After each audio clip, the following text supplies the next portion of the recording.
गृहोपयोगी साहित्याची खरेदी करताय तर आजच आपल्या टेकेट सुपर मार्टला भेट द्या। कडधान्य, डाळी, साबण, ब्रँडेड कपडे, शूज, सायकल, कॉस्मेटिक्स हे सर्व मिळण्याचं एकमेव ठिकाण म्हणजेच टेकेट सुपर मार्ट। 5,000चे भरपूर डिस्काउंट, कमीत कमी 4,999च्या खरेदीवर 5 किलोमीटर पर्यंत मोफत घरपोच सेवा। पत्ता पंचवटी चित्रमंदिर जवळ 3 बत्ती रोड।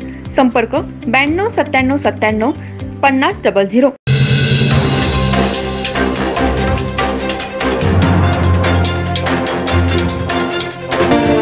नमस्कार, मी तेजस्विनी मगदूम। एम मराठी मध्ये आपल्या सर्वांचं स्वागत आहे। पाहूया ठळक घडामोडी। रुग्ण सापडलेला आहे भारतामध्ये। जरा शांत काय आपल्या आरोग्य विभागाकडून काय सतर्कता बाळगली आहे राज्यामध्ये? राज्यातल्या एकूणच सगळ्या आरोग्य यंत्रणेच्या माध्यमातून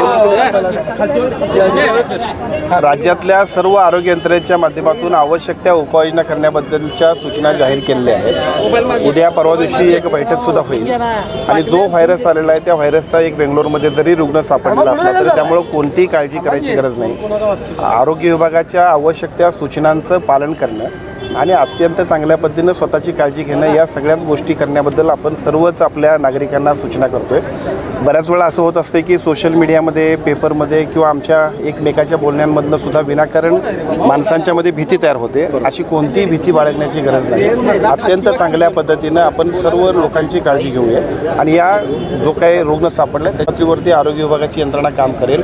आपल्या राज्यातल्या लोकांची सुद्धा अत्यंत चांगल्या पद्धतीनं काळजी घेण्याबद्दल आरोग्य विभाग अतिशय योग्य ते निर्देश दिले। या संदर्भात राज्याच्या आरोग्य विभागाची काही बैठक नियोजित आहे का, काय नेमकं याबद्दल उद्या किंवा परवा दिवशी सुद्धा आपण बैठक घेतोय आणि त्या बैठकीच्या माध्यमातून सर्व आमच्या आरोग्य विभागाचे सर्व अधिकारी असतील, सर्व डॉक्टर्स असतील यांना सुद्धा सूचना दिल्या जातील।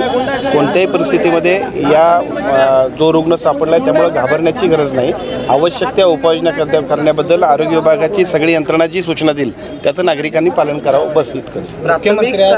काय गाईडलाईन्स असतात असं वाटतं म्हणजे नागरिकांना? प्राथमिक स्तरावरती गाईडलाईन्स ज्या पूर्वी कोरोनाच्या आजाराच्या वेळेला होत्या त्याच साधारणतः असणार आहेत। मला वाटतं त्या प्रकाशित सुद्धा झालेल्या आहेत। आपण सगळेजण सुद्धा ते सोशल मीडियावर बघू शकता आणि उद्या आम्ही सगळेजण सुद्धा त्या प्रसिद्ध करतो आरोग्य विभागाच्या वतीनं। म्हणजे थोडक्यात काय आहे की संसर्गजन्य आजारासाठी ज्या काही काळजी आपल्याला घ्यायला पाहिजे होती त्या सगळ्या काळजी घेणं, म्हणजे हात स्वच्छ ठेवणं असेल, एक शिंकण्यापासून थोडीशी काळजी घेणं असेल, अशा सगळ्या गोष्टी ज्या आहेत त्याच्याबद्दलची योग्य ते गाईडलाईन्स उद्या प्रकाशित होतील आणि आपण सगळेजणच अशा पद्धतीच्या कुठल्याही आजारापासून काळजी घेऊया आणि सगळ्याच लोकांना अतिशय चांगल्या पद्धतीने या सगळ्याच्या सूचना देऊया। नागरिकांना काय आवाहन करावं? खूप महत्त्वाचा घटक असतो की ज्या अफवेमुळे अनेक लोक भीती निर्माण होते, तर त्यासाठी काय नेमकं? माझी राज्यातल्या सर्व नागरिकांना विनंती इतकीच आहे की कोणत्याही अफवांवरती, सोशल मीडियावरच्या योग्य अयोग्य बातम्यांवरती विश्वास न ठेवता या राज्याचा आरोग्य विभाग अत्यंत सक्षम आहे। कोरोनासारख्या अत्यंत गंभीर अशा पद्धतीच्या आजाराला सुद्धा आपण सगळ्यांनी त्याच विभागाच्या सहकार्यानं परतवून लावलं आहे। त्यामुळे कुठल्याही अफवांवरती विश्वास न ठेवता फक्त आवश्यक ती उपाययोजना करण्याबद्दल ज्या आरोग्य विभागाच्या सूचना येतील त्याचं पालन करा आणि आपण अतिशय काळजी स्वतःची घ्या, बस। इचलकरंजी मेडिकल सन्मान्य राहुल आवाडेंनी मी मंत्री झाल्यापासून सातत्यानं आग्रह करून मला पहिल्यांदा कुठं बोललं असेल तर IGMला बोलवलं आहे। त्यामुळे साहजिकच आज ह्या सगळ्या विभागाची पाहणी आपण करतोय आणि त्यानंतर ज्या काही आपल्याला इथं सुधारणा करता येतील, ज्या काही नवीन चांगल्या पद्धतीच्या इन्स्टिट्यूट उभा करता येतील त्या सगळ्या आरोग्य विभाग